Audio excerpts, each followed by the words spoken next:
এখন প্রশ্ন, কারা আমাদের এই মনিটরটি কিনবে? কি করছেন বাজেটের মধ্যে স্মুথ, কালার একুরেন্ট আর রেডি ফর গেমিং মনিটর? আজকে দেখাচ্ছি অ্যাপটেক ব্র্যান্ডের দারুণ একটি ভ্যালু ফর মানি মনিটর।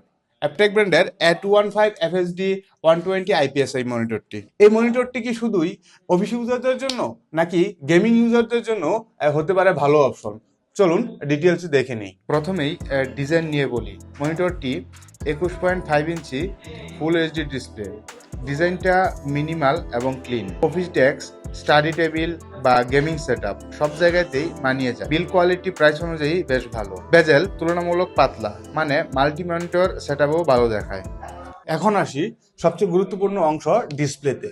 এখানে পাচ্ছেন আপনারা 1080 ফুল এইচডি রেজোলিউশন, থাকছে আইপিএস প্যানেল, থাকছে 120 হার্টজ রিফ্রেশ রেট, আরো পাচ্ছেন রিসাইজেন অ্যাডাপটিভ, থাকছে 99% এসআরজিবি কালার গেমেন্ট। এখন চলেন গেমিং নিয়ে কথা বলি, কারণ এখানেই এই মনিটরটি খুবই ইন্টারেস্টিং।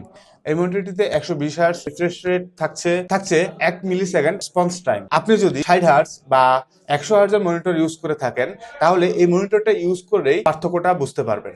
আইপিএস প্যানেল হয়, ভিউ অ্যাঙ্গেল খুবই ভালো এবং থেকে দেখলে কালার শিফট খুবই কম থাকে।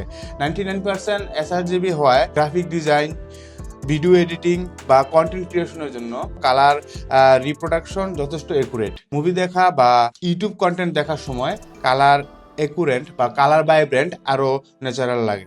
1 মিলি সেকেন্ড রেসপন্স টাইম থাকায় মোশন ব্লার তুলনামূলকভাবে কম, আর ফ্রি সাইন সাপোর্ট থাকায় স্ক্রিন টিয়ারিং কমে যায়। আপনারা যারা বাজেটের মধ্যে 3 ইয়ার্স অফিসিয়াল ওয়ারেন্টি সহ ব্র্যান্ডের মনিটর খুঁজছেন, তাদের জন্য অ্যাপটেকের এই মনিটরটি হতে পারে পারফেক্ট একটি চয়েস। এখন প্রশ্ন, কারা আমাদের এই মনিটরটি কিনবেন? যারা বাজেটের মধ্যে 120 হার্জ মনিটর চাচ্ছেন, অফিস প্লাস গেমিং দুটোই একটা মনিটর দিয়ে কাজ করতে চাচ্ছেন, কন্টেন্ট ক্রিয়েশন শুরু করেছেন, যাদের মনিটর 60 হার্জ বা 100 হার্জ থেকে আপগ্রেড করতে চাচ্ছেন, তাদের জন্য অ্যাপটেকের এই মনিটরটি হতে পারে একটি ব্যালেন্সড অপশন।